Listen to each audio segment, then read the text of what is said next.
Airport నుంచి బయటికి రాగానే సూర్యుడు మాపైనే ఉన్నాడా ఏంటి అని అనిపించింది. ఎందుకంటే ఇక్కడ టెంపరేచర్ అలా ఉన్నది. ఎంత టెంపరేచర్ ఉంటుందా అని అడిగితే దగ్గర దగ్గర 45 to 50 degrees ఉంటుందంట. ఇక్కడది నార్మల్ అంట, కామన్ అంట టెంపరేచర్. అదే కనుక మన ఇండియాలో అలాంటి టెంపరేచర్ ఉంటే మన పరిస్థితి ఏంటా అని ఆలోచించుకోవాలి ఒకసారి. జనరల్గా ఇక్కడ ఎవరు బయటికి వెళ్ళాలన్నా మ్యాక్సిమం కార్సే యూజ్ చేస్తారు. బైక్ మీద వెళ్ళే వాళ్ళు చాలా రేరు. ఈ డెలివరీ బాయ్స్ ఏమైనా డెలివరీ చేయాలంటే జొమాటో లాగా ఇక్కడ వేరే ఉంటుంది, వాళ్ళే యూజ్ చేస్తారు బైక్స్.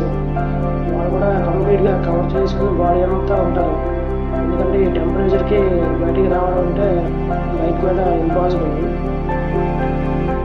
మనం వెళ్తుంటే దారిలో కొన్ని చెట్లు ఇవన్నీ కనిపించాయి. ఇక్కడ వేప చెట్లు చాలా ఎక్కువ ఉంటాయంట ఇండియాలో కంపేర్ చేస్తే.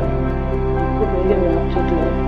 అండ్ మనకు అక్కడ కనిపిస్తుంది museum Dubai, future museum of Dubai అంట. ఆ షేప్కి ఒక ప్రత్యేకత ఉంది. ఆ సర్క్యులర్ షేప్ అనేది హ్యుమానిటీని రిప్రజెంట్ చేస్తుందంట.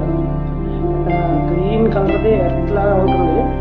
అండ్ అక్కడ ఇంకొకటి అన్నోన్ ఫ్యూచర్ అంట. సర్క్యులర్ షేప్ ఉన్న స్పెషాలిటీ. ఈ మూడు కలిపి అక్కడ ఆ సర్క్యులర్ షేప్ని మ్యూజియం ఆఫ్ ఫ్యూచర్ దుబాయ్లో చేశారు.